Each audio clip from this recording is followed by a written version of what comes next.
Go with the Coopers. Cooper! At TopCon, we know a thing or two about a smooth surface. Roads and highways, piece of cake. Airports, let's just say it'll be the smoothest landing you've ever had. But what about when you want to go fast? Real fast? No, faster. We've helped cars go faster than they've ever gone before. Broken a few lap records along the way. Want the best paving performance? Go to the source. TopCon, always one step ahead.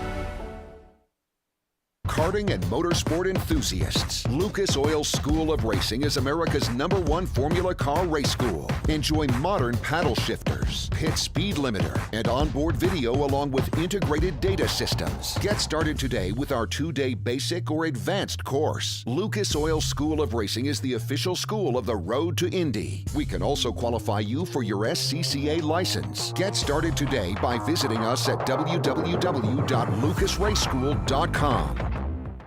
As your uncle, I want you to know that on the road to life, there will be rough spots, and they will chew up your tires. I recently took a road trip to Greensville to attend a chili cook-off. Rough roads all the way down. I drove there on these Cooper Discoverer and Duramax tires. You know, they're made with the durability of off-road tires, but for on-road driving. Without them, we might never know the winning bean-to-meat ratio of a good chili. And those are the things in life, my friend, worth driving towards. So go with the Coopers. Cooper! I'm hungry now. The story to me. With over 40 years in business, High Tide Boat Lifts is committed to elevating your craft. Whether you own a personal watercraft or a large yacht, we can design and create the perfect lift for your needs. At High Tide Boat Lifts, we understand that you've worked hard to get to a successful place in life. We'll ensure you have a hassle-free experience, maximizing the time you spend on your boat with family and friends, and supporting your dreams out on the open water.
We're here in the Road to Indy paddock with a powerhouse of the Road to Indy, Ricardo Juncos of Juncos Racing. Ricardo, big announcement this offseason. You're headed back to IndyCar.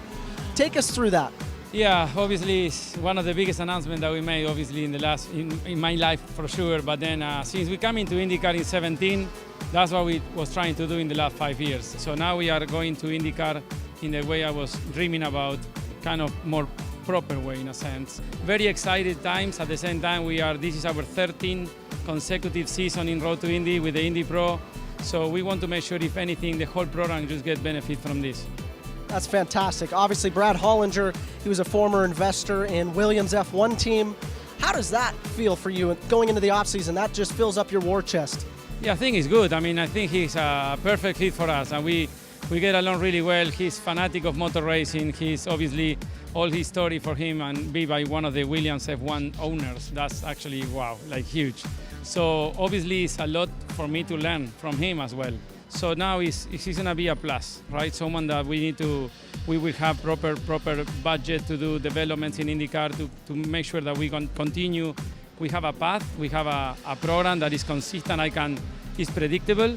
Obviously, it's not easy still, that we got to put a team together now for the last 3 races in IndyCar, which is not easy, right? In terms of people, engineer, crew chief, mechanics, all that, and drivers, of course. But for me, it's very important to start now. So we're going to do these 3 races in IndyCar. So we're going to show everybody to the world that we come in serious, we come into the top, and also Brad is going to be much more involved in Road to Indy as well.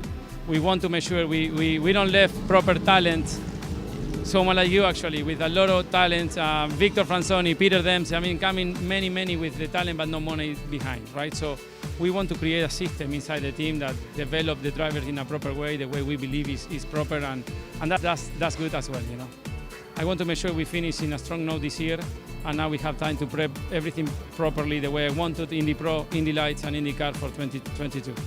Well, you heard it here first, folks. If they weren't a powerhouse before, Juncos Hollinger Racing gearing up for a powerful 2022. Ricardo, thank you very much for your time.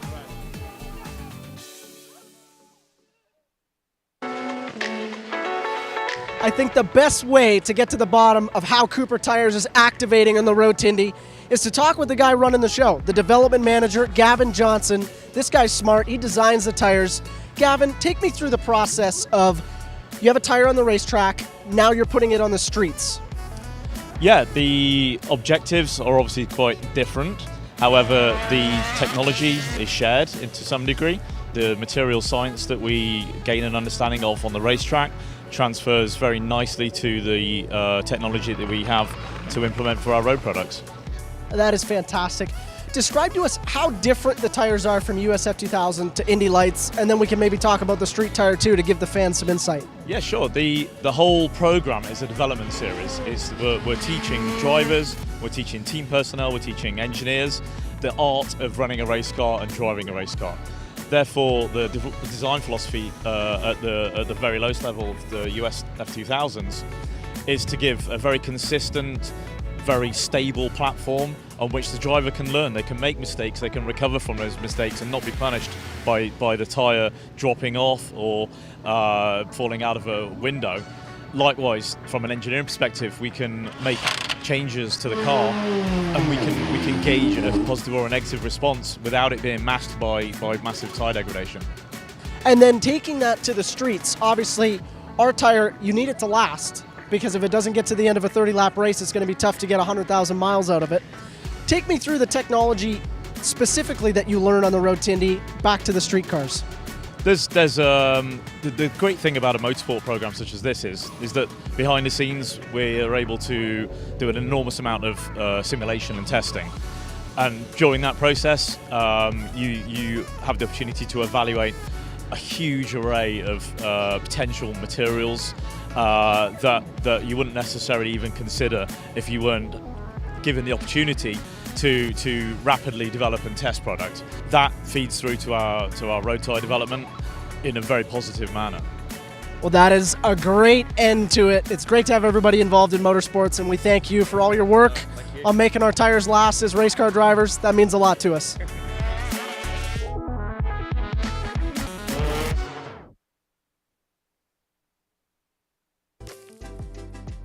For our next segment on Road to Indy, we're here with Dan Anderson, CEO of Road to Indy. He's the man to talk to about these new cars coming out for 2022 on the first two rungs of the Road to Indy in USF 2000 and Indy Pro.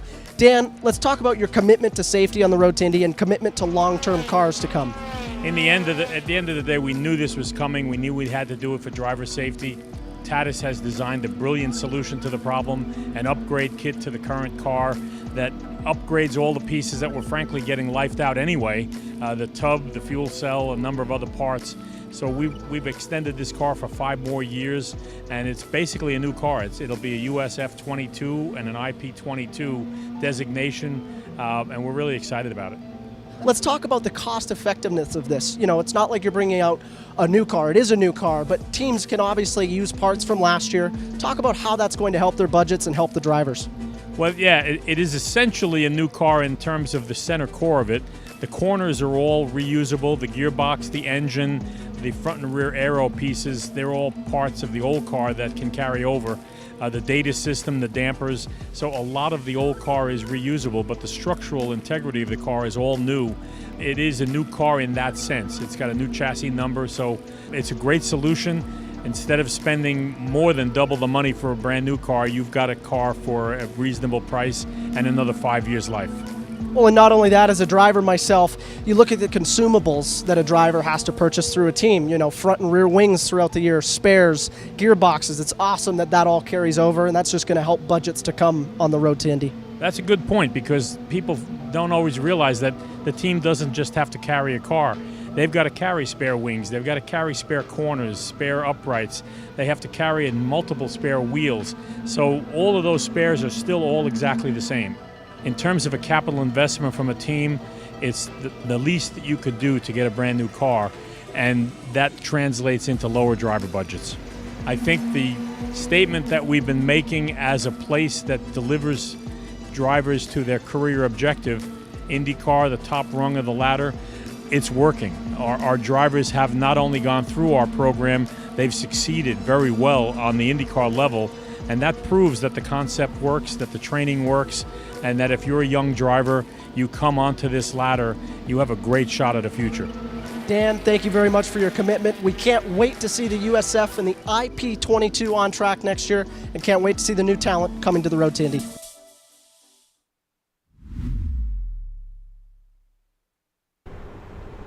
Here is a bit of wisdom from your Uncle Cooper. Tires exist on a spectrum. On one end, you got too much tire. On the other, you don't get enough. Both ends are rip-offs. You're either paying for more than you need or needing more even after you pay. So if you want a tire that costs what tires should cost and does what tires should do, go right for the sweet spot. Go with the Coopers. Cooper! At TopCon, we know a thing or two about a smooth surface. Roads and highways, piece of cake. Airports, let's just say it'll be the smoothest landing you've ever had. But what about when you want to go fast? Real fast? No, faster. We've helped cars go faster than they've ever gone before. Broken a few lap records along the way. Want the best paving performance? Go to the source. TopCon, always one step ahead.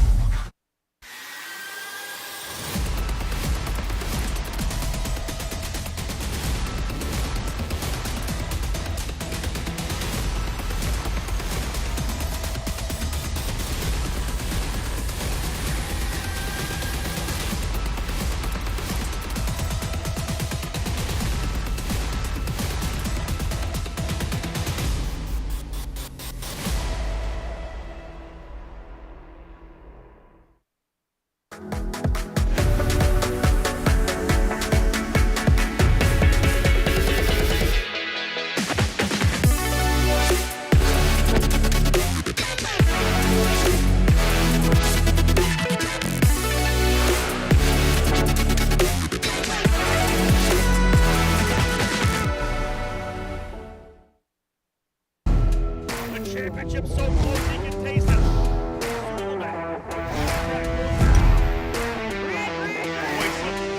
Oliver Askew has won the Freedom 100. Side by side. And your new champion, Christian Rasmussen.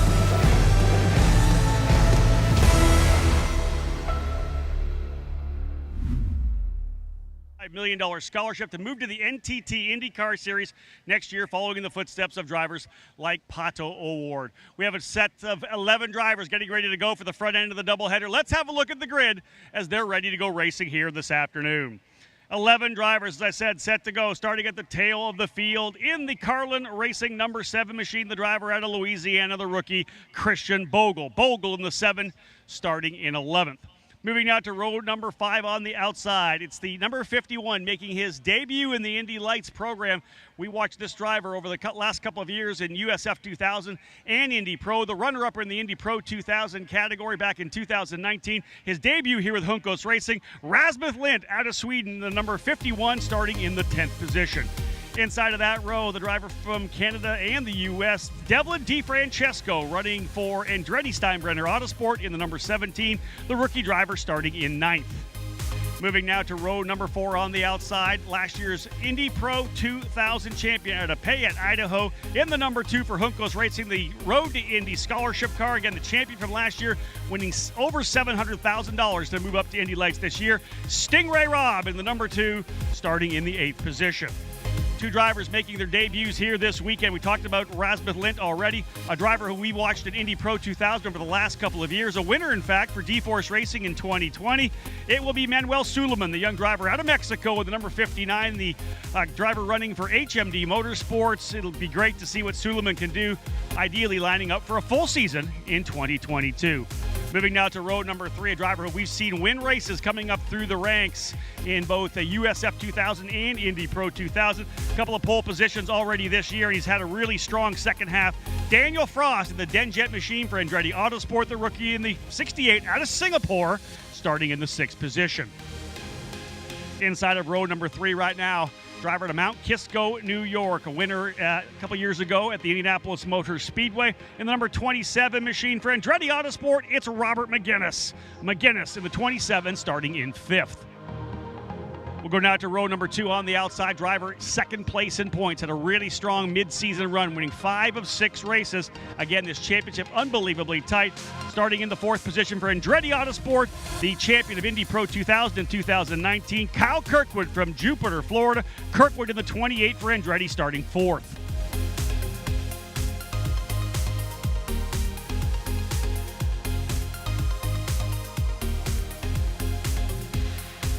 One, two, three, 4 for all HMD. In fact, it actually is Manuel Suleiman starting in the 4th position. But we'll go down to the inside of row number 2. In the number 24, it's Benjamin Peterson, the driver out of the Pacific Northwest from Seattle. Peterson in the HMD Motorsports with Global Racing Group machine, the rookie. A couple of new sponsors here this weekend. Great to have Benjamin Peterson with us in the number 24. On the front row, though, 2 drivers who have both won races here this year. Let's have a look at them, both from HMD Motorsports. One with HMD with Global Racing Group, and it is on the outside of row number 1 in the number 26 from Sweden. It's Linus Lundqvist. Lundqvist, the rookie, multi-time winner this year, will launch from the outside of row number 1. The driver starting on the pole position here today out of Chicago, Illinois for HMD Motorsports, winning at the Oval at Worldwide Technology Raceway, both ends of that doubleheader. 2 poles here at Portland International Raceway for this weekend. The young American starting on the pole position, number 79, David Malukas. So Malukas and Lundqvist, the front row, getting ready to dial things in to go racing here today. And again, drivers setting up for the first of 2 races for the drivers in the Lights program. Great start for the HMD Motorsports drivers. 1, 2, 3, 4, locking up the 2 front rows. Manuel Suleiman, the rookie, very strong on that number 59 machine as he will start in that 4th position.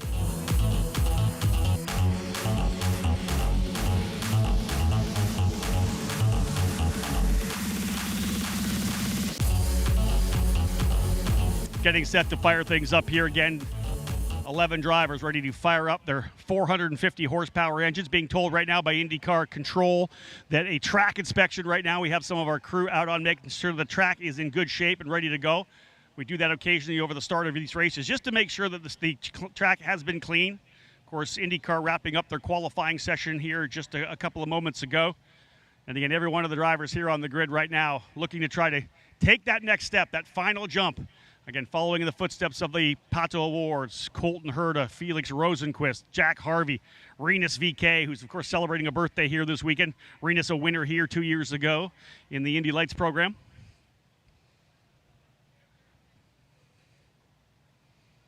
One race today, one race tomorrow. The stretch run for the drivers here in Indy Lights, indeed, is we've had some pretty good races throughout the season, but we race here at Portland International Raceway this weekend. We'll head south down to WeatherTech Raceway Laguna Seca next weekend alongside the NTT IndyCar Series. And the drivers in all three rungs of the Road to Indy, USF 2000, Indy Pro, and Indy Lights will be on the racetrack for the season finale at the Mid-Ohio Sports Car Course of the October 1st, 2nd, and 3rd weekend.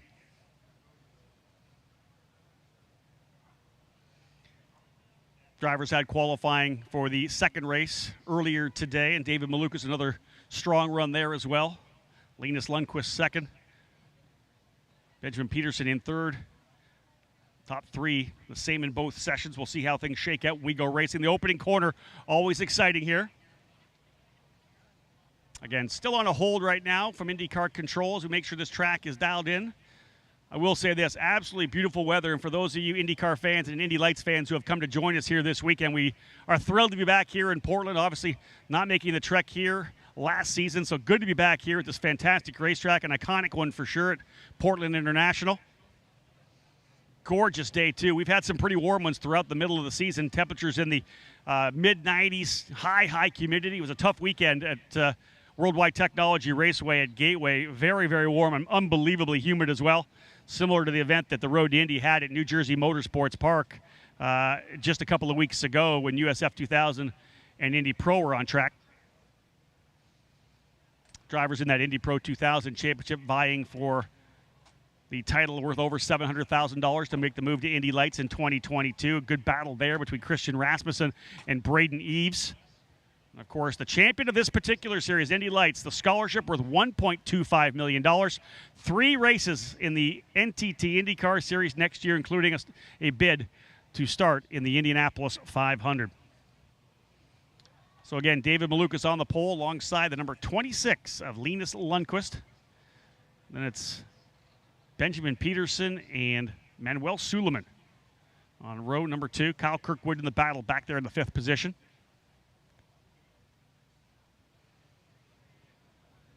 All these drivers, of course, focused on getting things dialed in. Again, just some work being done in the final couple corners of the racetrack. We've seen a lot of drivers, those you watching the big screen throughout both Indy Lights, ARCA, and with the IndyCar guys as well. A lot of drivers dropping wheels up there, throwing a bunch of gravel out of the racetrack. I just think that the AMR IndyCar safety crew wanted to make sure that track is absolutely ideal. These drivers really hustle these Dallara IL-15 chassis through that particular part of the racetrack. They're flat coming through 10 and 11, back on the brakes hard, getting that car to rotate out of turn 12 and onto the front straightaway. So we want to make sure that that track is in absolutely 100% condition before we send them through there on the first time on cold sticker Cooper tires. Interesting to see that up here as well. Which drivers have stickers for this particular race? A lot of teams throwing tires at qualifying to try to see if they can improve themselves up the order. HMD Motorsports, I believe, being able to hold on to a set of stickers. Extra set than the other teams. So it should be interesting to see how things play out strategy-wise. And again, after these 2 races this weekend, just 4 more events still to go. The doubleheader at Laguna Seca and the doubleheader at Mid-Ohio.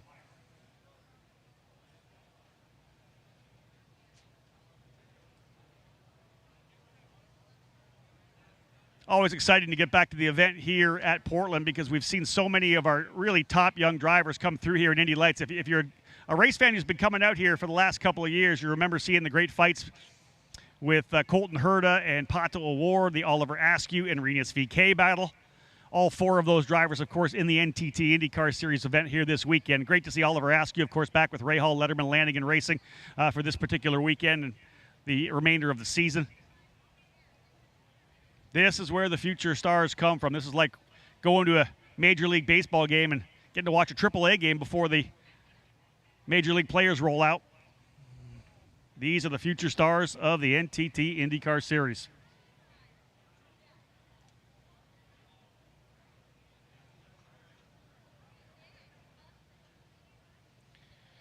crews going to work trying to get the umbrellas out here, maybe a little bit of air into their drivers here. It is sunny, not overly hot here, about 72 degrees trackside. But the sun, of course, bearing down, and when you're in the cockpit behind the wheel, it does get a little warmer. You'd like to get that air rushing through. The opening warm-up lap always feels good as the air kind of rushes through a little bit.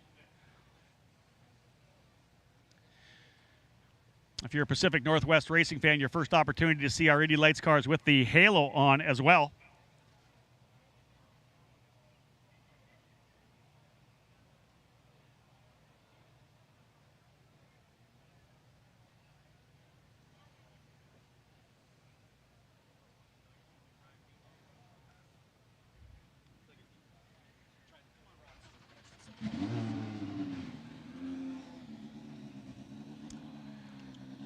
So again, as I said before, there are a number of AMR safety crew cars and trucks down in the final corner complex of this racetrack. Your trackside, you'll hear some engines firing up here. Not the official start, just getting a chance, I think, to run a little bit of heat through the engines here right now. We'll shut them down for the official start when we get set to go. Series started off this year. Normally it would be St. Petersburg, but with COVID, we ended up starting the season at Barber Motorsports Park. Then to the Grand Prix of St. Petersburg, of course, back to the road course of the Indianapolis Motor Speedway. These Indy Lights drivers then looking forward to the event that we had at Road America, followed by races at Mid-Ohio, Worldwide Technology Raceway. I know that so many of us, at least in the industry, and of course racing fans as well, waiting patiently for the announcement of the 2022 NTT IndyCar season. Of course, the Road to Indy as well will match that very closely, as all of the races for the Road to Indy running alongside the IndyCar program. One of the great parts about this Road to Indy presented by Cooper Tires is that these young drivers get a chance to race in front of the IndyCar team owners and team managers. With IndyCar continuing to expand and grow, you know that as new teams come in, new cars become available, these team managers keeping an eye on this Road to Indy. Who is going to be the next star? Who's the next Colton Herta? Who's the next Rinus VeeKay? Don't want to let these drivers out. Now, there's a shot there. If you're trackside of the big screen or watching as well, looks like we've potentially had someone drop some oil all the way through the final corner of the racetrack. That's the delay right there. And that is right in the middle of the racing line. Someone having trouble, and of course, makes it very difficult. We may do another extra lap around the racetrack. I haven't heard anything official yet. We may have the drivers roll through a couple of times, try to make sure the grip levels are where we need there. That's a very high-speed part of this racetrack. They work their way down that back straightaway, that 10-11 combination, carry a ton of speed through there, stand on the binders coming into turn number 12, get that nose pointed and rotate back through 12 to get on the throttle early and down this front straightaway. Turn 1, of course, one of the optimum passing opportunities here, so getting out of that final corner, turn 12, so crucial to get an opportunity to make an overtake. And remember, one of the things about these cars, very similar or rather different than the NTT IndyCar series, both have push to pass. IndyCar and Indy Lights have push to pass, but in IndyCar, you can use it defensively as well. In our Indy Lights drivers, only offensive. So if you're the lead car, you can't use it. You can't use the push to pass, the extra 50 horsepower to defend. You're kind of just helpless sitting there. The driver behind gets extra 50 horsepower for 15 seconds. They have 15 applications of that 15-second boost. We'll see which drivers are able to optimize that here this afternoon in Portland.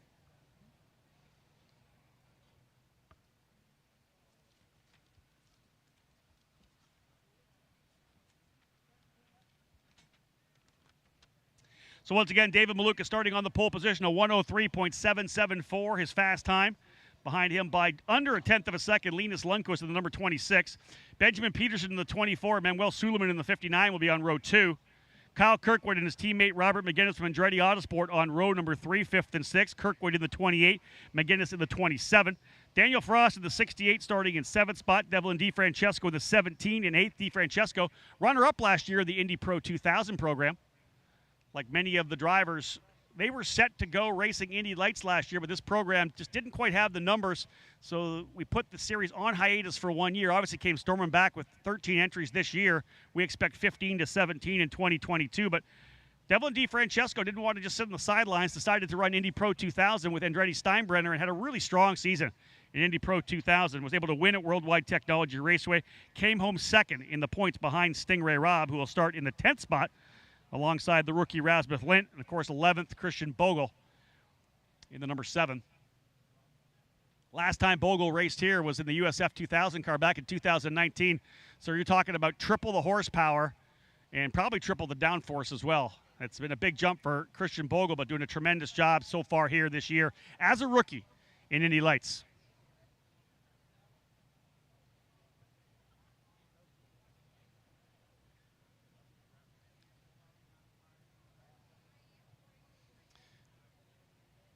Again, wherever we go around the country going racing, it's always somebody that maybe has a race that's kind of their home race, right? For Kyle Kirkwood, who lives in Florida, it's kind of St. Petersburg. For a driver out of Seattle, this is it, Portland. And that's Benjamin Peterson for Global Racing Group with HMD Motorsports. He's actually never driven here before. He's lived in Seattle since he was 4 years of age, but has raced all over the world. Ran British F3, ran in the Formula Regional America Series last year, but has never had a chance to race on this particular track here in Portland. He is loving it so far and enjoying the fact that this is essentially his home race. Got a couple of great sponsors on board as well, one of them being Alberto Beef Jerky, the Seattle-based company, signing on with Benjamin. Again, he's been one of the most impressive drivers here in the second half of the season, has really turned things up as a rookie in the program. And we look forward to big things out of Benjamin Peterson when he returns as a second-year driver in 2022. Getting the call that we're less than 3 minutes away from getting things fired up. We'll have all of our corner workers back to positions. Less than 3 minutes before we go racing here with the front end of the doubleheader for the Indy Lights presented by Cooper Tires.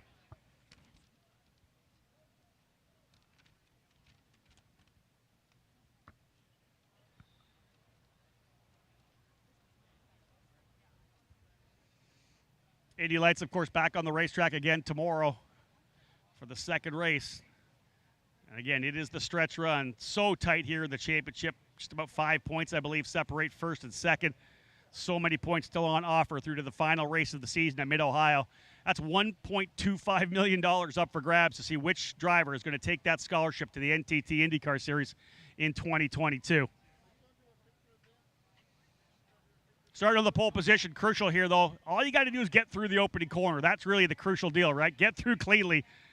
And for David Malukas, with all three of his teammates behind him, you got to figure they'll give themselves a little bit of room and get cleanly through 1, 2, and 3 and get that opening lap in the books.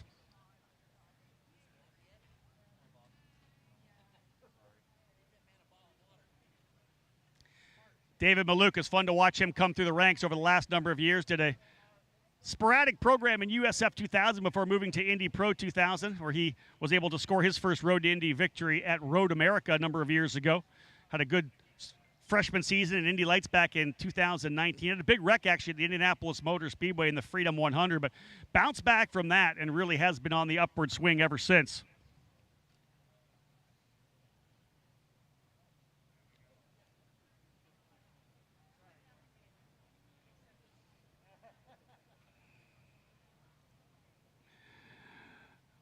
The AMR IndyCar safety crew making sure that the final complex of corners, 10, 11, and 12, are perfect. We got one of our trucks rocketing down the front straightaway by us here to get back to his post around the racetrack. One of the huge supporters and I think biggest positives of the Road to Indy is the chance to be able to run here with the NTT IndyCar Series, to have access to that AMR IndyCar safety crew.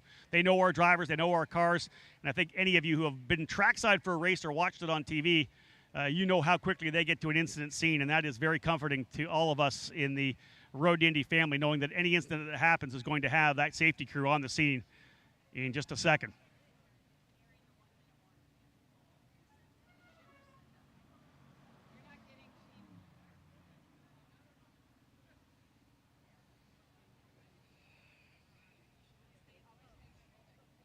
So once again, David Malukas starting on pole, Linus Lundqvist in second, Benjamin Peterson in third, and Manuel Sulman fourth, Kyle Kirkwood fifth, Robert McGinnis sixth, Daniel Frost seventh, Devlin DeFrancesco eighth, Rasmus Lint ninth, Stingray Robb 10th, and Christian Bogle in 11th. Being told we're very close to getting ready to fire things up here now. These drivers have been sitting in these cars for 5 or so minutes. They are ready to get at it. I guarantee you the nerves starting to build up a little bit here. They try to stay focused. Definitely part of the training that they get throughout the road to Indy. That's the mental side. It's not just about being able to drive a car quickly. It's that mental side, both inside and outside the car as well. And these little extended periods really test these young drivers to keep their focus. But again, once they fire up these engines and get back out on the racetrack, you can be sure that they quickly get back into the racer's mind.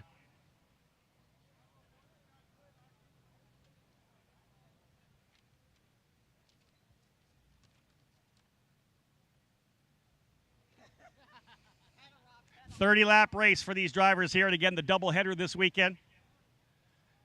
One of the things when we talk about drivers who started in Indy Pro 2000 jumped to the Indy Lights category, it's a big jump in terms of extra laps too. So much more downforce, more horsepower. It's a lot more physical to drive these cars in that extended time. And then, of course, I love talking to the young drivers that come out of Indy Lights into IndyCar when you're running not just for 30 minutes or 45. You're literally going at it for almost 2 hours sometimes. The jump to IndyCar in terms of the physicality is absolutely stellar. And just to talk to the drivers, they get that kind of laugh on their face where they say they thought they were prepared. They thought they were physically fit. They thought they had what it took in terms of the physical side until they actually had a chance to drive an IndyCar for a full race. It does take a lot out of you. And, of course, in some of the very, very high temperatures that we've had throughout the season here this year. So, folks, just 1 minute away before we get things rolling. The AMR safety crew have turned this track back to race control. And we are down here now on pit lane to get things underway. 11 drivers, all with a dream of trying to make their way to the NTT IndyCar Series. Just a couple right now left for the shot at the championship and the $1.25 million scholarship. So time to fire things up. And again, as I said, joining me down here on pit lane right now to help us give the call to fire, we have a number of our good folks from the Portland Police, and including Mark Piombo, a motor officer for the traffic division of the Portland Police. He will give us the call to fire. Again, all 11 drivers getting ready to go. And it is about time to fire things up here, ladies and gentlemen. Indy Lights Racing just a moment away. 450 horsepower behind every one of these drivers. Let's get things rolling. On this day, a day to remember the 20th anniversary of 9/11. Road to Indy drivers, start your engines. And engines coming to life finally down here on pit lane. Time to go racing. Big thank you to our first responders from the Portland Police and Mark Piombo. Lights, engines are fired. Time to go racing. We are set to go racing. This a 20-round championship. This is race 15 on the season. Kyle Kirkwood with 6 wins. David Malukas with 6. Linus Lundqvist with 2. Those top 2 of the championship separated by just 3 points. As the drivers head out on the racetrack momentarily to get some heat in those Cooper tires, we've got a good one to help us call the action out on the racetrack. Michael Young is high above turns 3, 4, well, about half the racetrack, correct, Michael? I know you can see a lot of it here at Portland International Raceway. Yeah, high upon a lift just on the entrance of turn number 5, but I can see all the way back to turns 1, 2, and 3, and then we'll be able to see them enter turn number 4 and 5, and then that left-hander of turn number 6. A very tricky portion of this circuit as they make their way out of that opening couple of turns, 1, 2, and 3. Then turns 4 is a sweeping right-hander. They got to woe it down at the exit of turn number 4. They set up for about maybe a 80-yard dash as they enter turn number 5. That's another right-hander. Then turn number 6 is a left-hander. Depending on how you get through this complex of curves and what line you decide to take, you'll either be back on the accelerator hard or just half throttle as you make your way out of turn number 6. And then they come upon a very tight right-hander of turn number 7, the machine of David Malukas following the pace car. The rest of this Indy Lights field making their way through turns 1, 2, and 3. Well, 10 of the 11 cars, Jake, making their way through turns 1, 2, and 3 because we're a little concerned. Devlin DeFrancesco a little slow out pit lane. Well, Devlin DeFrancesco must have heard you, Nick, because all of a sudden he got that machine, that Power Trap hydrogen machine fired up, and now he is off and running, but he's going to have to catch up to the field. Michael had mentioned the area of the racetrack that he will see when he leaves, or when they leave, I should say, his view. The cars will then take the turn that is a right-hander that is turn number 7. It actually comes with kind of a sweep that looks like it's downhill. It's not so much that, it's just the fact that it's one area that seems to have a bit of a banking to it. So when they take that right-hander that is turn number 7, and then it's a slight left that's turn 8, that leads to another area of the racetrack where things can get fast. That's a straightaway before it sets up for turn number 9. Devlin DeFrancesco, just as I said that, Nick, it looks like he's having problems with the gearbox. He is rolling. And Michael Young, I don't know if he's into your view or not, but Devlin DeFrancesco now back onto the throttle. But clearly there's something there in terms of trying to find the consistency of the speed that's going to be necessary for him here. Yeah, he's really revving the engine and trying to drop it into gear, so it's almost as if he doesn't have first and second gears, maybe third. He's just now to the midway point of that left-hander of turn number 6, the outside line. He's revving the engine again, trying to drop it into gear, but I think slowly but surely, guys, he's going to roll through that gearbox and have nothing as he's just to the exit of turn number 6, slowly gets it back into gear, but man, big problems for the number 17 entry of Devlin DeFrancesco. Yeah, and Davey, here's the problem for him. The front of the field, including the pace car, making their way through turns 1 and 2. So he's not only got to find the gremlins of that race car and work those out, but he's got to catch the back half of the field because we just got the one to go. Yeah, they won't wait for him. If the car, even if it gets going down, he does not catch the back of the field and they're lined up, it'll go green without him. But I'm going to assure you he's going to be lucky to make it to the pits. He's not going to make a full lap. Let's just hope he can get in the pits so we can take the green this time by. Ryan Marine, do you have more on that? Sounds like it's an electronics issue for Devlin DeFrancesco. They're hoping to get that car to the pit lane, get it plugged in, and effectively reset. They're clearing out his pit box right now, so the hope is to bring that machine down to the pits, get that problem rectified quickly, and send him back out. We'll keep a close eye on it here in the pit lane, guys. So that appears that it will trim our field of 11 down to 10 as DeFrancesco brings that really bright nuclear yellow and orange number 17 car for Andretti Steinbrenner Racing slowly down pit lane. Meanwhile, the field on the back straightaway. Again, starting lineup sees David Malukas and Linus Lundqvist on the front row. Benjamin Peterson, Manuel Suleiman in row number 2. Kyle Kirkwood and Robert McGinnis in row 3.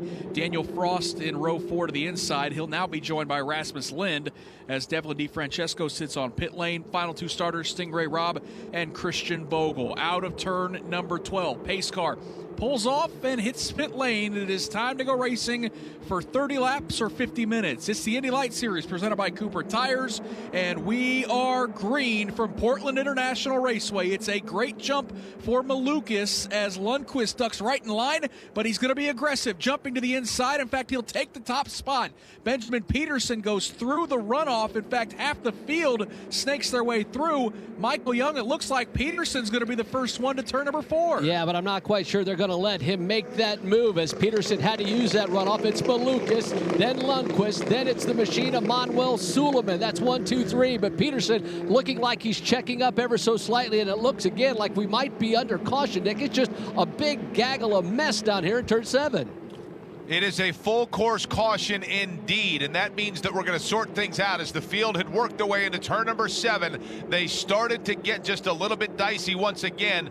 But Nick, the reality is, and by the way, worth pointing out as we are under caution here at the start of this race, because of the delay, should this become a timed race and not a lap numbered race, we go from 60 minutes to 50. So it's a 50-minute race at maximum, but they're going to have some things to sort out here. Yeah, and Davey Hamilton, I actually kind of applaud race control for Indy Lights because we go yellow not for an incident, nobody got off track, but boy, this was going to be such a headache to try to sort out of who gets penalties and who doesn't, and we still may see some penalties here, but probably a good call, at least for the show itself, to make sure that we line them back up and try it again. Well, for sure we know that you can't advance your position by going off course. So what we see here is 3 guys, the first 3 guys, by the way, all going off course and pulling back on race. Actually, 4 of the Kirkwood as well, yeah, they all went off course. So they can't gain any position for sure, but do they lose position on the first lap like that? I'm not 100% positive, but yeah, they got to straighten this out. And Christian Bogle went flying through the grass, and the good news, Ryan Marine, it sounds like, at least for now, Devlin DeFrancesco, we've got an update on him. Yes, he was able to leave the pit lane actually ahead of the field. So the way that this race started, that was to his benefit. He did not lose a lap. Talking to Rob Edwards a moment ago, he said that there was something in the electronic system that was registering a stuck throttle. That was not, in fact, the case, but they had to reset the electronics to clear that stuck throttle in order to give him his his full performance back. They had the laptop plugged in. They feel like that's most likely dealt with. They sent him out, as mentioned, just ahead of the rest of the field. He's trying to make his way back around to catch the tail of that train. And as long as that electronic gremlin was dealt with, he should be able to continue to race his way forward on the lead lap after that issue before the green flag. So we're getting an update on the running order. It sounded like David Malukas will be back out front, as Benjamin Peterson was the one who jumped to the race lead, although he didn't even really attempt to make the corner. He went through the runoff area, but it was Malukas and Lundqvist and Kirkwood who all missed their braking points. Looked like Manuel Suleiman, the young driver from Mexico, making his debut. He was the only driver who got through cleanly, but it does appear as they line up out of turn number 12, I think I saw David Malukas as your race leader. He will take the top spot. Then it is Linus Lundqvist, then Benjamin Peterson, and then Manuel Suleiman. Kirkwood back to 5th as he advanced one position as well through that botched opening corner. So lights are out on the pace car, 1 to go. Davey, I guess we'll try this. This is the Indy Lights race that just never wants to happen, apparently. Well, I guess that they forgot that there's a corner down there, and they forgot to brake for it. I'm not 100% sure what went on, but all of them drove in way too deep trying to get the advantage on the start, and the top 4 went off course. I guess fortunately for them, they threw the yellow and putting everybody back in their position to restart this race single file, which we don't ever like single file starts, I guess, but it is what it is. Hopefully he gets there safely as we see D. Francesco back in the pits.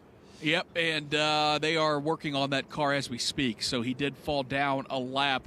Rob Howden, you've got an update. Let's welcome you to the broadcast for the first time. Well, thanks, Nick. Good to be here. Obviously, an extended wait there before we got rolling. You wonder how much that got into the heads of the drivers, right? Number one, David Malukas with a long time to think about what it was going to be like starting from pole. He's got his teammates all around him. You wonder what kind of team meeting they might have had. Whatever that team meeting was, I guarantee you, they probably were not very happy with the way that thing shook down. I'm surprised that they were able to get their spots back as they were. Probably a little bit lucky considering the chaos that ensued in turn number 1.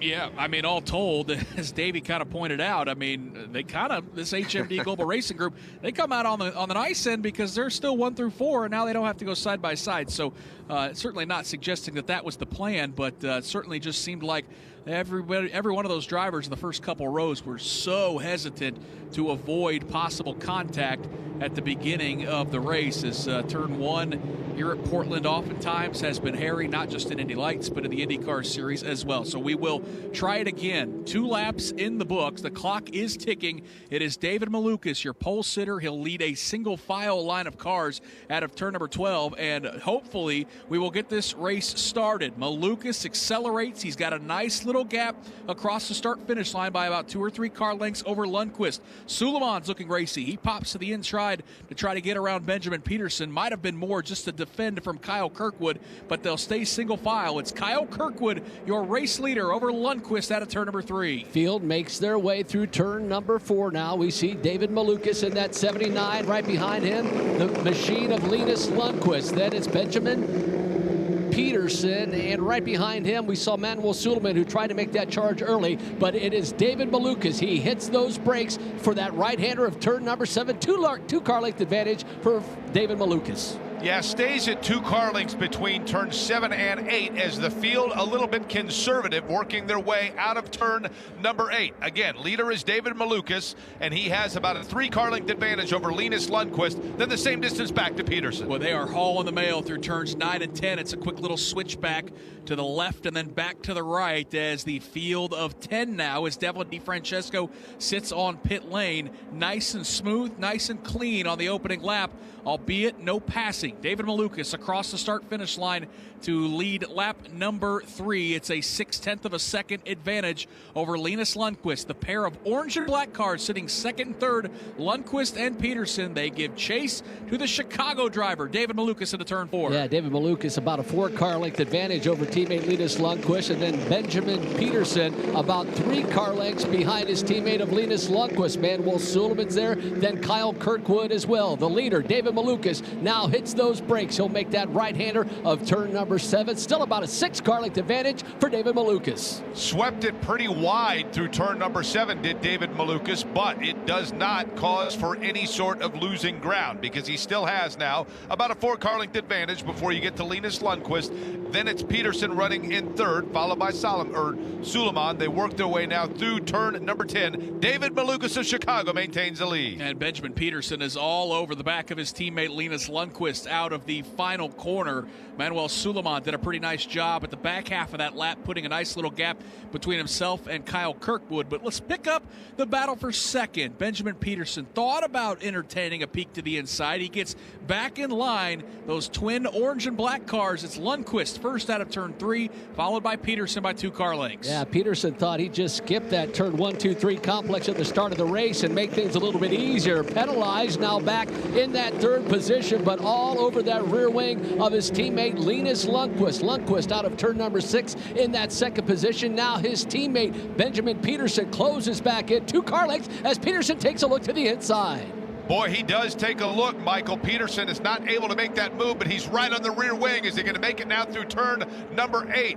They literally look like they're magnetized to one another. Now Peterson is going to go side by side. Nick, is he able to close the move? No, Lundqvist holds him off. He took a look and kicked up a ton of speedy drive. That is a fast and narrow portion of the racetrack. And boy, Lundqvist about got sideways out of the final corner. Davey, a good battle between these two teammates. Yeah, really good battle between these two. He's in a good passing zone right now. We'll see if he can make that move. Going down in turn 1, tries the outside, locks his tires up, doesn't make the move. Hard to set him up. He is definitely faster. Ooh, something happened. Must have missed a gear there. He's going to lose a position, actually. Yep, Kirkwood's going to get around him. Kirkwood cleared Suleiman just moments ago, and Michael Young, all of a sudden, Kyle Kirkwood's charged to third. Now Benjamin Peterson was off into the dirt, the right side tires in those dirts. He kicked up a lot of dust. As you said, Kyle Kirkwood able to get around him. Now Robert McGinnis trying to close in and get around Benjamin Peterson. So from going from that third place, trying to get that second place battle, he's fallen all the way back to 5th. Yeah, so now all of a sudden what happens is Peterson's got to worry about the fact that Suleiman is right behind him and was trying to close in. Again, Kirkwood starting to put that battle behind him just a bit. Meanwhile, the leader maintains his David Malukas through turn number 10. And David Malukas, nobody loved that sequence there, Davey, more than him because he's opened up a 2.4 second lead. Yeah, he wants some guys to all fight behind him, but he wants is to keep Kirkwood behind his teammates, which he's got by Pedersen and Sullivan. So that's not what he wanted. He wanted those 2 teammates to stay ahead of Kirkwood just for the points championship. So 7 laps in the books, 23 to go. Let's take a look at that battle. It's now for 4th. Peterson, Suleiman, and Robert McGinnis all of a sudden looking racy in the 6th spot, Michael Young. Yeah, Kyle Kirkwood about a 2 car length advantage over Benjamin Peterson. And then, as you said, it's Robert McGinnis in that 6th position. Kyle Kirkwood able to gap himself. Boy, whatever happened to Benjamin Peterson when he got off track there? He may not have those tires cleared off. He just doesn't look as quick as he did in those first opening laps, Jake Query. Watching McGinnis trying to close in on Suleiman, and again, through turn number 8, Suleiman looked like he might have, he had a hiccup, allowed McGinnis to close in and get close, but able to hold him off now through turn number 8, and now setting up for turn number 9. That distance is about 2.5 car lengths. And McGinnis was trying to make that pass, or at least close down the back straightaway, and Davey, that's exactly what we saw Peterson tried to do on his teammate Lundqvist. It's a great drafting back straightaway, although it is curved. How hard, though, is it to pull off a pass back there? Yeah, it's very difficult. You have to have a really good run coming off at turn 8 and 9 because you're going the longer distance. It's a curved back straightaway, curved to the right like a D, and if you're on the outside of a car, you're just going a longer distance. It's just harder to get around him and very, very difficult to pass there, but he almost pulled it off. He had a really good setup to do that, but then in the front straightaway, I thought he was going to make that move, but in turn 1, I don't know if he went into neutral, just whatever happened coming off of 2, car just slowed down almost to a stop before he got it back in gear and got going again. Tell you what, visually it does look like David Malukas, or excuse me, Kyle Kirkwood might be closing on second place running Linus Lundqvist as they make their way down that back straightaway. Oh yeah, there's no doubt. He's closed within just a couple car lengths as they snake their way through turns 8, 9, 10, and 11. Kirkwood out of the final corner, giving chase to Linus Lundqvist. The lead for David Malukas is a healthy 3 seconds, but the battle for second is on. Orange and black, the colors on Linus Lundqvist's car. Kyle Kirkwood in the blue and silver. Lundqvist will pull to the inside to try to defend. Kirkwood will go around the outside, but he can't make make the pass stick. They'll both get on the accelerator quickly. Lundqvist holds them off, Michael, but the question is for how long? Yeah, Kyle Kirkwood did a great job. Almost got around Linus Lundqvist. Back end steps out ever so slightly for the second place running Linus Lundqvist. Kyle Kirkwood trying to gather things back up. Now Benjamin Benjamin Peterson starting to look a little bit racy again. So whatever Kirkwood had when he tried to get around Linus Lundqvist, kind of lost it. It's Lundqvist with about a 3-car length advantage over Kirkwood. Boy, and a lockup of the brakes there for Peterson, but it's his teammate in front of him, 2 spots in front of him, talking about Linus Lundqvist trying to get some gap now from Kyle Kirkwood. That distance is about 3.5 car lengths, and as Nick had talked about, it was perhaps a couple of turns ago where an extra car length was found for Linus Lundqvist, but Kirkwood now through turn number 11 is starting to try to close that gap just a little bit, Nick. But not close enough this time to make the pass. Davey, is a situation where Kirkwood's going to have to kind of regather after that failed pass attempt 1 lap ago. Yeah, and you have to remember, no pit stops. So these Cooper tires, they have to make sure they run the entire 30 laps. Now, I know this is a timed race. Are they going to make it to complete distance? I would think so, but the tires wear out towards the end, and so no matter what, make sure you're taking care of those tires. Make sure you're not using them up, because if you are, you're not going to be able to make that pass. And by the way, you may be able to lose some spots as well. We have hit the 1/3 mark of this 30-lap race. Full field rundown. David Malukas has led every single lap. His advantage is 3.8 seconds as we see Manuel Suleiman got off the racetrack, and Jake, was that Robert McGinnis who snuck around him? He did. He worked his way to the inside as Suleiman got just a little bit loose to the outside, and so McGinnis got past him. Now Suleiman has, I think, a little bit of action from Frost just behind him, so we'll see whether or not Suleiman didn't lose a little balance on that race car. Robert McGinnis is trying to put both of them well back in his rearview mirror. Yeah, we'll get to that full field rundown momentarily, because we want to stick with that battle, because Suleiman has his hands full. Daniel Frost goes all the way down towards the pit wall. It's an aggressive move as Suleiman threw a block, but a nice pass by Daniel Frost. He gets to the inside in that red and white car, and now, Michael, we'll see if Manuel Suleiman has anything to answer into turn number 4. Yeah, Daniel Frost about a 2-car length advantage over the machine of Manuel Suleiman. Now Rasmus Lind starting to join this battle as well. So we see Suleiman struggling ever so slightly. Back end looks like it stepped out. Whatever's going on with that car, Rasmus Lind looks like he's going to try to take advantage of it. They work their way now, and again, Suleiman has all of that happening just behind him with that Hunkos machine starting to close in. We're talking about Lynn there, but Suleiman able to gather it back in just a little bit now through turn number 9. Nick, it seemed as though when he had some activity behind him, Suleiman lost some balance on that race car, because again we see him kicking up some dirt. And Davey, you would have to think it probably the dirt he got on those tires getting off the racetrack, as all of a sudden the battle for second is on. Kyle Kirkwood has made the pass. He caught Linus Lundqvist, but he runs a little wide at the exit of turn number 2. Michael, the battle is on out of turn 3. Yeah, Lundqvist looks to the outside of Kyle Kirkwood, now tries to pull the over under Kyle Kirkwood, able to keep those Cooper tires clean, about 2 car lengths, an advantage over Linus Lundqvist. Now Benjamin Pedersen trying to pounce on Linus Lundqvist. Lundqvist, the back end, stepping out on him again at the exit of turn number 6. Pedersen, or I should say Benjamin Peterson, looks to the outside, so it's Lundqvist and his teammate Peterson through turn number 8. So fascinating, Michael, because that allowed Kyle Kirkwood to put both of them gapped back just a little bit. He got about an extra 2 car lengths to make up when those 2 teammates started going at it. Talking about Lundqvist and Peterson as they start to settle down just a little bit. Nick, I thought it was some great racing between Kirkwood and Lundqvist, because they literally were going side by side, and it looked like had great respect for each other. Then all of a sudden, Peterson decided he wanted to get in on it. Yeah, and Kirkwood just simply made the pass, but couldn't get back on the throttle as cleanly as he would like, and he's having to defend still. Here comes Lundqvist right back at him, going to try to streak around the outside. Kirkwood will slam the door shut in turn number 2. That's going to halt the momentum for Lundqvist, and all of a sudden Benjamin Peterson right there in the tire tracks. The battle is out for third. It looks like Kyle Kirkwood good through the twisty portions of this Portland International Raceway. He is in that second position. Then Linus Lundqvist in third. Benjamin Peterson in that fourth position. Peterson not getting a good run as he did last time by through turn number 6. So Kyle Kirkwood able to gap himself now about 7 car lengths. And these battles that we're calling all come to the delight of David Malukas because he is the leader of this race. Again, it's Kyle Kirkwood running second, then it's Lundqvist, Peterson, Robert McGinnis rounding out the top 5. But Nick, it's been very racy at different portions throughout this race. Yeah, and every time we see a battle for second or third pickup, it just allows the drivers running 4th or 5th to creep right into the mix. So as Jake just touched on, it's Malukas, Kirkwood, Lundqvist, Peterson, and McGinnis, the top 5. Daniel Frost is in 6th. Manuel Suleiman is 7th. He's doing everything he can to hold off Rasmus Lind for 8th. Stingray Robb is 9th. Christian Bogle is 10th. And Devlin DiFrancesco 4 laps down in the 11th position. This is the Indy Lights Series presented by Cooper Tires. Your points leader is your race leader, David Malukas, and as they run now, he's extended that 3-point lead that he brought into the weekend up to 10, but it could certainly be a heck of a lot more because Davey Kyle Kirkwood has done a fantastic job just to get himself back into the second position. He really has. I mean, he's worked hard, and nobody has given him anything. He's worked hard past each and every one of those guys, and now he's 5.8 seconds behind the leader, Malukas.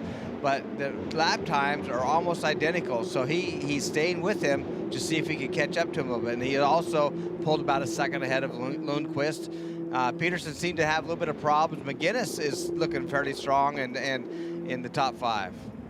Let's get more on third place running Linus Lundqvist. Let's go to pit lane and Ryan Marine. We saw him slipping back a little bit as this as we entered the second half of this race, guys. And I think it's worth noting that Linus Lundqvist is the only driver who started in the top 5 to start on scuffed Cooper tires, and we might be seeing the consequences of that decision as we get deeper into this race. Yep, those things may be falling away from him, and if that is the case, the pace is going to go with it. Lundqvist has done a pretty nice job as of now to build a gap between himself and his teammate Benjamin Peterson by about a full second. The best battle might be for that 4th spot, as the last couple laps, Peterson has had to fend off challenges from the driver for Andretti Autosport, New York's own Robert McGinnis, who has challenged him down into turn number 1, taking a look, but hasn't been close enough to necessarily make that pass. The entire field makes their way down the back straightaway. In fact, most of them separated by 4 or 5 car lengths. It's just up front, David Malukas has set sail. His lead here on lap number 16 with 14 laps to go is 5.5 seconds. But let's take a look at those battles further back. Kirkwood 1 second, Lundqvist 3rd, Peterson is 4th. This time by through turns 1 and 2. The advantage is healthy enough to keep Robert McGinnis at bay. But Michael, McGinnis has looked pretty racy here at Portland International Raceway. Yeah, he's done a pretty good job keeping himself consistent, at least on these early couple of turns at Portland International. McGinnis had that front end, had a bit of an understeer right there. The front end wiggled as he regained control. That'll allow Benjamin Peterson to check out about another 6 car lengths or so. But yeah, so far so good. It's been a good afternoon thus far for Robert McGinnis. I think the thing that's interesting, Nick, is at the outset of this race, we talked about how David Malukas was going to be able to go through that oil dry, kick up that dust, and have the field have to negotiate it. In reality, over the course of the race, what has happened is it's not the dust, but just the diciness of racing going on behind Malukas. He doesn't have to worry about it so much, but Kirkwood, Lundqvist, Peterson, and McGinnis as well. Been a very active day so far for them. Yeah, this time across the start-finish line, that gap from first to second stays at 5.4 seconds. Davey, how much do you think Kyle Kirkwood is asking for a caution? Like, hey, how about another one of those track inspections so he can close right up on the rear wing of Malukas? You know, he would like that. I've been watching lap times, and he was 0.2 of a quicker last lap. He's almost exact same time this lap. So he would like to see that yellow flag come out, being it's a 5.5 second lead. The deficit that he has, I should say, to the leader of Malukas. So that's really the only chance he has. Now, I mean, you never know what could happen. So there's actually 12 laps to go in this event. You never know if somebody goes off track, the yellow could come out. A lot of things could happen. But right now, it's exciting. It's another doubleheader weekend for the Indy Lights Series presented by Cooper Tires. They've got 2 more of these left.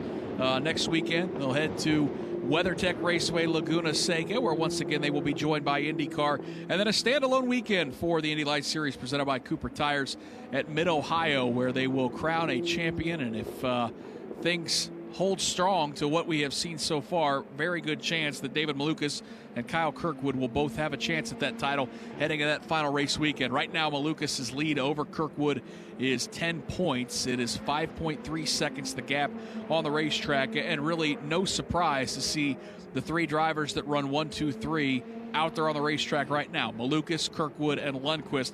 They've won all 10 races so far, all 14 races so far. It's just been a dominating campaign for those three drivers, Davey, really showing some of these IndyCar paddock or IndyCar owners that are in the paddock that, hey, they're ready for IndyCar. And trust me, those IndyCar owners are always watching. We see it every year. So with 12 laps to go, David Malukas' lead, 5.4 seconds. They make their way down the back straightaway. Some of these battles have settled down a little bit. Kyle Kirkwood with a 1.5 second advantage over Linus Lundqvist. Then it's Benjamin Peterson. Peterson's gap back from his teammate Lundqvist is 1.5 seconds as well. So, Jake, as we watch these drivers make their way around the racetrack, some of those ferocious battles seem like they've calmed themselves here with just 11 laps to go. Yeah, no question about that. And then you wonder whether or not they're not just actually looking to, wait back just a few laps and then make a go. For example, Daniel Frost starting to peek in on Robert McGinnis just a little bit, but about a 3-car length separation. That's the battle right now for the 5th position. Back to pit road and Rob Howden. Thank you so much, Jake. Standing alongside here, Mike Marie, the team manager for HMD Motorsports. Mike, a lot of different storylines for you guys here this weekend. You're obviously trying to win a championship with David Malukas. You've got Benjamin Peterson, very impressive here midway through the season. Then you got a brand new driver in Manuel Suleiman. Let's kind of go through that a little bit while we have some time with 10 laps to go. Let's start with Manuel. Obviously a bit of testing with him, but to have him here as a rookie, overall, how are your thoughts on how he's run this far this weekend? I mean, super impressive. We did 2 days of testing, one at 2 different tracks in Indiana. He was up the pace straight away, qualified 4th for today in his first ever qualifying session. Obviously the turn 1 start was a little bit hairy for the front 4, but made it through there. Just a little bit of, little maybe nervous jitters for him on the first couple laps, but I mean, next year he could be a championship contender, no problem. You know what's interesting? I talked to Oliver Askew, Pato O'Ward, a couple of guys. The jump from Indy Pro 2000 to Indy Lights is what they said was one of the biggest jumps. Obviously, 200 more horsepower. You carry so much more corner speed. Is that kind of what you heard from Manuel? Yeah, for sure. But I mean, he has 3 quality teammates that really guided him through yesterday. When we did the testing, we had David with him on site, so he was help coaching. But he's going to be a natural. I mean, it's pretty simple for him. Let's talk then about Benjamin Peterson as well. We know how good Linus Lundqvist has been. You've been battling him a little bit. Here's a guy that really has come along really strongly here midway through the season. He's having a good push to the end. Yeah, I mean, Benjamin, again, another guy who's going to be right there next year in the championship contention. He's had some solid podiums, some good results here. I think there's a chance for him to get a podium today too. Tomorrow again he starts 3rd, so we just got to keep going. Let's wrap it up with a kid with a couple of pole positions, coming off an amazing couple of wins at Worldwide Technology Race. We have, of course, I'm talking about David Malukas, point leader coming in. What was his mindset coming into the weekend, coming off momentum from the Oval? I think he just wants to continue that momentum. Double win at Worldwide Technology Raceway and 6 wins on the season, going for 7 today. I knew his goal is IndyCar, so just got to keep winning to get there. And good luck this weekend. Thank you. That's Mike Marini, Nick Yeoman, the team manager for HMD Motorsports. Of course, they've got drivers running for the championship. They've won a bunch of races with Linus Lundqvist and David Malukas, maybe even a championship, but also lining up a couple of guys for next year in Benjamin Peterson and Manuel Suleiman. Yeah, that team has just done a tremendous job this year, as they very well could be poised for a championship with David Malukas, who has a 5.4 second lead over Kyle Kirkwood. Linus Lundqvist runs 3rd. Benjamin Peterson runs 4th. Where things got really interesting moments ago was around the 5th position. Davey Hamilton, Daniel Frost took a look to get around Robert McGinnis.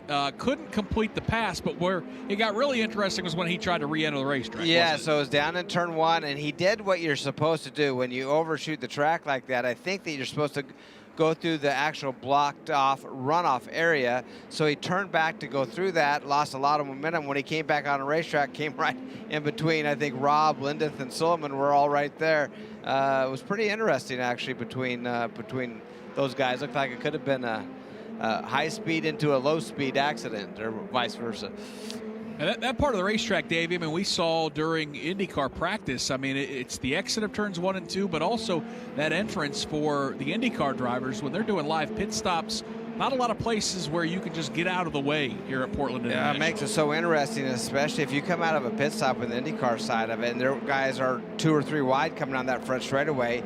You all have to go through that chicane, and there's no additional room for the guys coming out of the pit. So it is, it's a very hairy situation, and it puts you in a bad position at times. Most of the tracks that we go to have merged on. For example, if you go to Indianapolis Motor Speedway in the road course, it takes you on the inside of the first corner, and then you go on the outside of turn 2 to merge in with the traffic, which makes it quite a bit safer. But here, it shoots you right on the straightaway right before turn 1. The race leader is David Malukas, making his way now through turn number 4. Kyle Kirkwood, the disadvantage by about 5.2 seconds. Michael, let's take a look at the battle. Benjamin Peterson and Robert McGinnis, they're separated by about a second on the racetrack. Yeah, Benjamin Peterson just now making his way to the entrance of turn number 5. There is Robert McGinnis making his way into the entrance of turn number 5. Both work their way now through turn number 6. I would say the disadvantage that Peterson has over his teammate Linus Lundqvist is about the same what you think that Peterson has down to Robert McGinnis. Yeah, and I would keep in mind also, Michael, that Robert McGinnis was so worried about Daniel Frost there for a while until a couple of laps ago. That situation Davey talked about where Frost getting aggressive on McGinnis just missed the mark and had to go through the runoff area in turn number 1. That dropped Frost all the way back to the 8th position. It secured McGinnis in that top 5. He's got Suleiman just behind him. And Peterson, as Nick had talked about, trying to close in on that 4th spot. But again, Nick, seems as though as we head down now to the last, coming up on the last 6 laps of this race, that maybe everybody's holding back for the last 2 or 3 to then try to see exactly what they have. Yeah, of course, with those drivers, they can use that push to pass, the little extra horsepower if they're within 1.5 seconds. You're right, a lot of times you're harvesting that, hoping to hold on to it for the end of the race for a nice little stretch run. And then also, Davey, I mean, all these guys have to keep in mind, hey, if we do get a full course caution, got to leave something on those Cooper tires and something in the tank to try to make a charge. But certainly the sand running out of the hourglass with just 6 laps to go. Yeah, cars really spread out at this point over the racetrack. We have all 11 cars on track, although DeFrancesco being a lap down, or actually 4 laps down at this point, not really in the game. But no real racing right now. It's all they've kind of spread out, found an equal way, and now what you need to do is just get through this race. You have another one tomorrow. You have a second chance. So don't make any mistakes. Just get through the day and make some changes, line them up for tomorrow, and see if anybody can meet Malukas. I mean, pretty good damage control, all told, Davey, for Kyle Kirkwood. I mean, starting this race 5th, it could have been a heck of a lot worse considering the pace and stretch that David Malukas has been on. Well, yeah, he did everything he could but one position, right? I mean, the only thing he could do is win the race. He did what he had to do to get to second, just doesn't have the pace to catch up to Malukas right now. So that is really good damage control. Like I said, if he could have pulled off the win, that would have been amazing. But right now, Malukas seems to be class of the field so far this weekend. Yeah, as they were sitting on pit lane before this race started, the lead was going to balloon up to 17 points. So just by getting to that second spot, he has trimmed 7 points off of that gap as they run right now.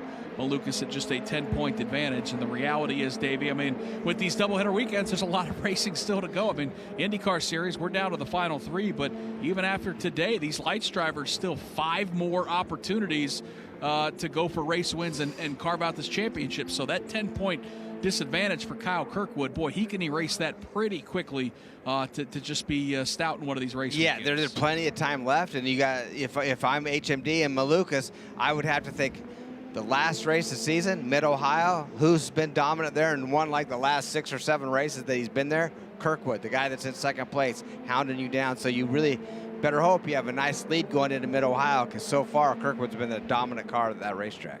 Rob Howden, let's bring you in, because Davey's right. If Mid-Ohio is going to be a Kyle Kirkwood weekend and Portland shapes out to be a David Malukas weekend, as he's won both pole positions and is 4 laps away from winning race number 1, boy, that makes next weekend at WeatherTech Raceway Laguna Seca a little interesting, That's the storyline, right, Nick? It's interesting that in the press room after the race at Worldwide Technology Raceway, the second run of that doubleheader there, after Malukas had won both races, I asked the guys the exact question. I said, we're into the stretch run. Portland Portland, Laguna, and the Mid-Ohio. You know, Kyle, you know that Mid-Ohio is a strong point for you.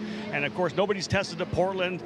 Both teams have been to Laguna Seca. But Kyle said straight up, he said, yeah, we had an advantage at the start of the Mid-Ohio weekend. We were dominant there. But you could see that HMD Motorsports caught up with us throughout that weekend. And true, by the final race of the weekend there at Mid-Ohio, the HMD cars were pretty quick. So I don't think that Kyle is maybe as comfortable or as confident going into Mid-Ohio, and I think this weekend's going to be big for him to come back. And the second place running right now from where he started is huge. He'll have to do it again tomorrow. But you're right, WeatherTech Raceway Laguna Seca is going to be the linchpin. It'll set everything up, especially even Kirkwood thinks it's going to be more even when we get to Mid-Ohio. So I'm telling you, this finale weekend at the start of October is going to be awesome.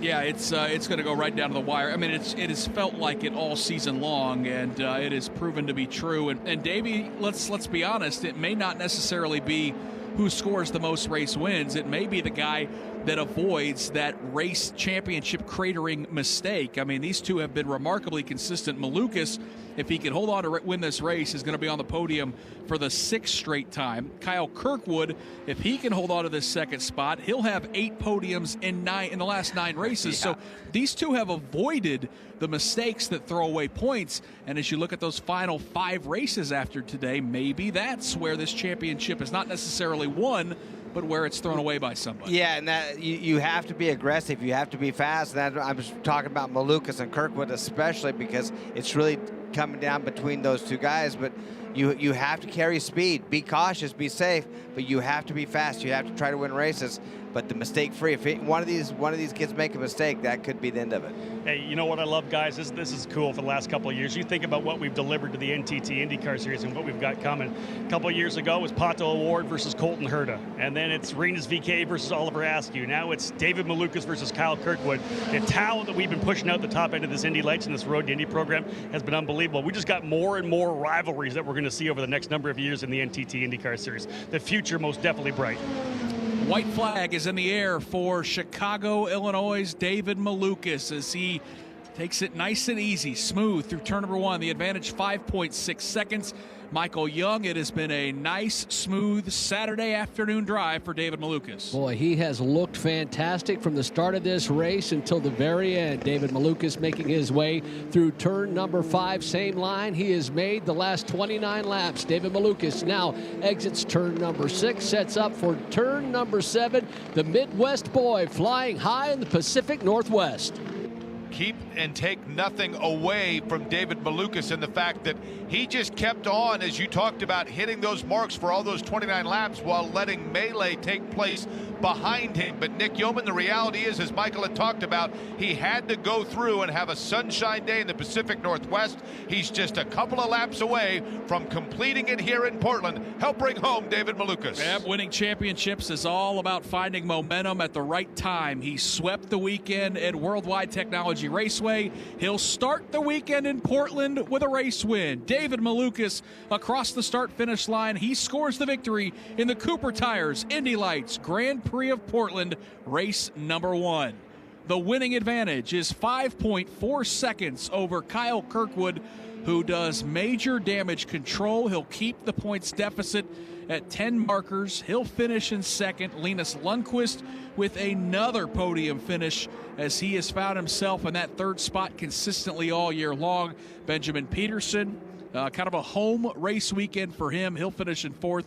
Robert McGinnis holds on to 5th. Manuel Suleiman will finish 6th in his very first Indy Lights race. A tip the cap to Rasmus Lind as well. In his first Lights race, he comes home 7th. So those two first-timers do a nice job earning some respect and showing some pace. Daniel Frost will finish in the 8th position. Stingray Robb 9th.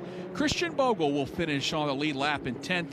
And Devlin DeFrancesco did get those gremlins worked out. He completed 26 laps, but ends the day 4 laps down in the 11th position. We see Kyle Kirkwood coming up right up on the rear wing of David Malukas. Not sure necessarily to congratulate him, but they'll make their way down pit lane as they finish 1-2 as they have the majority of the year. And Davey Hamilton, 7 race wins for David Malukas. It is rare in any form of motorsports to have a year where you win 7 races, but David Malukas proves once again he has been stout and as stout can be this season here at Indy Lights. Well, how about 7 race wins, but only 10-point lead in the championship? That's what's really amazing about that. You'd think if you have 7 wins, you're going to be checked out of the championship, and that's just not the case with Kirkwood winning most of the races. And so, yeah, pretty impressive what he's been able to do. Yep, so David Malukas scores the race win, his 7th race win of the season. David Malukas has keeping pace. He is 6 wins on the season and just 10 points back. But David Malukas is going to take those gloves off, pop the helmet off, and we will hear from him momentarily. Your podium today, Linus Lundqvist 3rd, Kyle Kirkwood 2nd.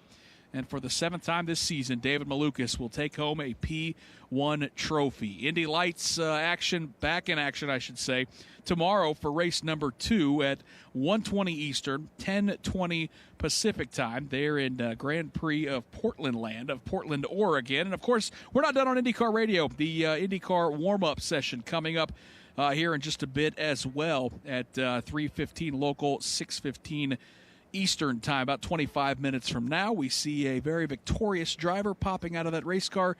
Jake Query, David Malukas scores another race win. And here's what I look forward to, the interview with this young man, because you want to talk about charismatic and showing some personality. He is certainly full of it. Let's hear from Kyle Kirkwood, though. He comes home with a 2nd-place finish, and he is standing by with Ryan Marine. A runner-up result, but from 5th on the grid. Kyle, that's pretty good damage limitation when you consider your championship rival started out in front of this thing. Take us through your race. How pleased are you with coming away with 2nd-place points after starting as far back as you did? Man, I'm ecstatic about that. I have to say our Andretti Autosport 28 car was on rails during the race there. I definitely burned my tires off trying to get around everyone. I had a couple big lockups, but that's what we had to do. Like you said, it's kind of damage management that we had out there, starting from the 5th position, keep ourselves in the championship. Now we're only a few points behind by doing so I couldn't be happier with that outcome. Take us through some of those battles that you had to work your way up to 2nd. It looked like there were some close calls. Yeah, that is for sure. We had the one moment where, I passed Benjamin and I went in there super deep, and I was like, oh, I'm not going to make it. And then I did the same thing with Linus on the outside, and I actually went over that curb and had to go into 1st gear, which is something you never do in this car. And I was able to keep it out front. The pass was actually on Manuel previously on. But no, that was some great racing there. Linus really made me fight for it. And I was pushing hard to catch Malukas, but, they had it today. They've had it all weekend, and maybe we can keep them on their toes tomorrow. Oh, you can race your way forward tomorrow. Best of luck. Thank you so much. To Rob Howden in Victory Lane. Yeah, I've got David Malukas here right now. David, let's take a step over so don't get run over by your car. Well, first and foremost, job well done. You got the victory, but let's talk about the opening green flag. What happened down in turn number 1? I want to hear it from somebody who was in the middle of that chaos. Man, I didn't do anything but look in my mirrors. I just see cars flying everywhere. But I think it also has to do with all that dust put onto the track. I looked at my tires on the start and they were white. I'm like, this is not going to be good. And so I went and then boosh, locked up the fronts, couldn't even slow down. And yeah, I just chose the best clear path and just kind of wiggled through. And I didn't know what to do. I've never been in this situation before, but the officials sorted it out and I think did the right thing. So, yeah. Single file restart, you pull away. How important for you is to keep the momentum up that you had from Worldwide Technology Race, where you had a lot of momentum coming out of St. Louis? Good to keep it going here. Yeah, very good. Kyle's been insane on the starts. He finished 2nd there. So it's going to be interesting tomorrow. Linus is going to be on new tires. And, today I think it showed what the new tires can do. So I think there's going to be 2 bulls behind me wanting to take my spot. So I don't know, tomorrow's going to be, I think, the showdown on if I could keep this momentum or not. And nicely done today. Thank you. It's another race win for David Malukas, Nick Yeoman. It's a 10-point lead. And again, like he said, starting tomorrow looking good. Right behind him will be Linus Lundqvist.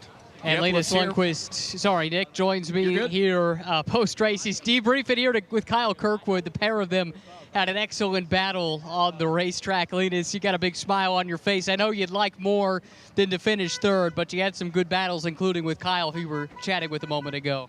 Yeah, like I say, we want more, but I think today it's not too bad considering we went on scrubbed and used tires compared to the other ones I knew that were going to new tires. So we knew that this race was going to be tough, and I did my best. Obviously, had to go in turn 1, never really made out, and then obviously tried defending hard to Kyle, but it was just a little bit too fast with the new tires. But It's good to be back on the podium. It's been a while, and I'm looking forward to tomorrow. And the roles reversed tomorrow as far as the tire strategy goes. You started on the scuffs today. You should have the advantage tomorrow, right? I mean, that is the plan, yes. We'll see how it goes. I think it's very competitive, and obviously David showed great pace out front, so hopefully we can give him a run for his money tomorrow. Welcome back to the podium. Thank you. That's Linus Lundqvist. Yep, great job by Linus Lundqvist as he joins Kyle Kirkwood and David Malukas on a very familiar podium for the Indy Lights Series presented by Cooper Tires. Coming up just about 20 minutes from now, it is IndyCar warm-up. Hope you'll join us for the final half hour here on this very busy Saturday on IndyCar Radio. My name's Nick Yeoman. Jake Query, Davey Hamilton will join us as we put the finishing touches on this Saturday and gear up for a pair of races, Indy Lights race number 2, and then, of course, the Grand Prix of Portland, the main event of the weekend for the NTT IndyCar Series. Until then, so long from now from Portland International Raceway. Here is a bit of wisdom from your Uncle Cooper. Tires exist on a spectrum. On one end, you got too much tire. On the other, you don't get enough. Both ends are rip-offs. You're either paying for more than you need or needing more even after you pay.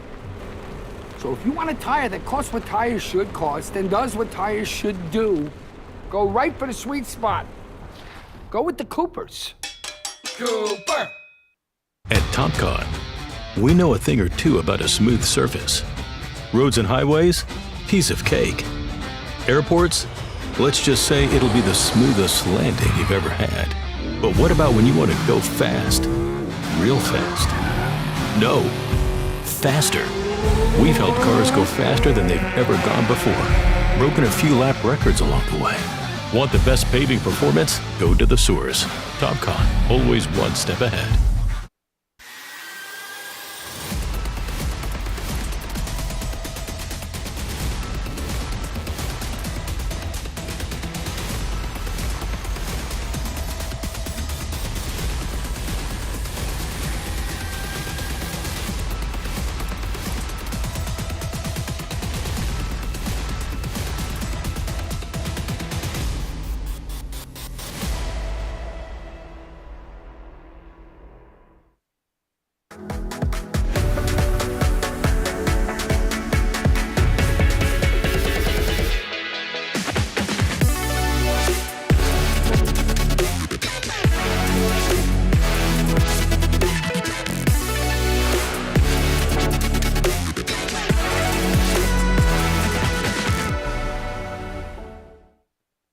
Karting and motorsport enthusiasts, Lucas Oil School of Racing is America's #1 Formula Car race school. Enjoy modern paddle shifters, pit speed limiter, and onboard video along with integrated data systems. Get started today with our 2-day basic or advanced course. Lucas Oil School of Racing is the official school of the Road to Indy. We can also qualify you for your SCCA license. Get started today by visiting us at www.lucasraceschool.com. As your uncle, I want you to know that on the road to life, there will be rough spots, and they will chew up your tires. I recently took a road trip to Greensville to attend a chili cook-off. Rough roads all the way down. I drove... Sweden, multi-time race winner this year, P3, in race number 1. Finishing in second, starting in 5th, getting himself up to P2 to limit the damage in terms of the championship. Really good points. Finishing in second for Andretti Autosport, Kyle Kirkwood. And one more step on the podium, keeping to fuel that momentum that he has here mid-season after wins at the Worldwide Technology Raceway on the Oval. The winner today for HMD Motorsports, David Malukas.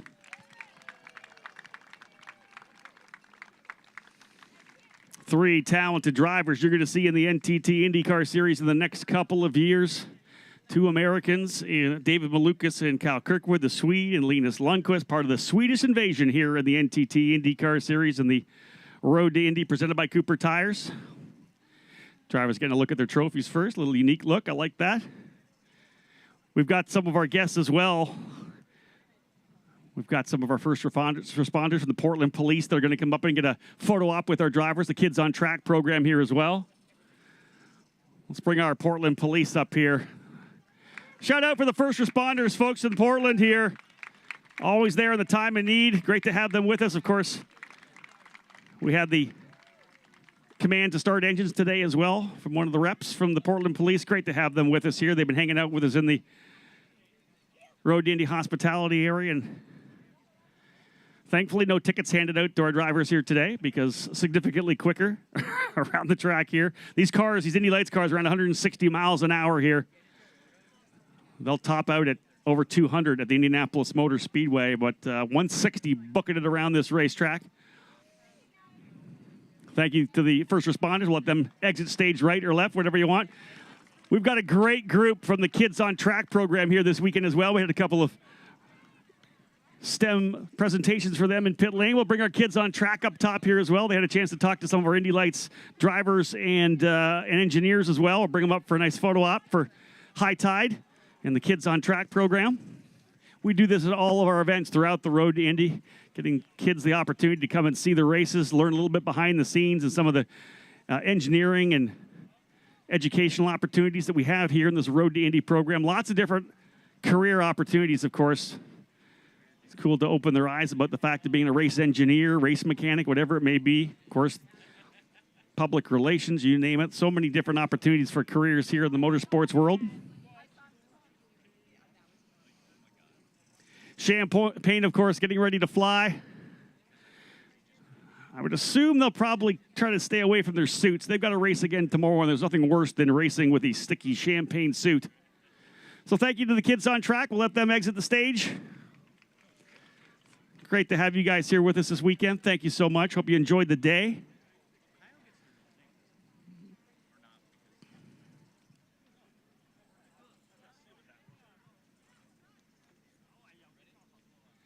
Let her up, boys. No, they're going right at it. Champagne is flying. They must have spare suits, because otherwise you wouldn't do that. One more time, folks. A round of applause for our podium today in the Cooper Tires Indy Lights Grand Prix of Portland. Third place, Linus Lundqvist. Second, Kyle Kirkwood. And another win. And your point lead, David Malukas.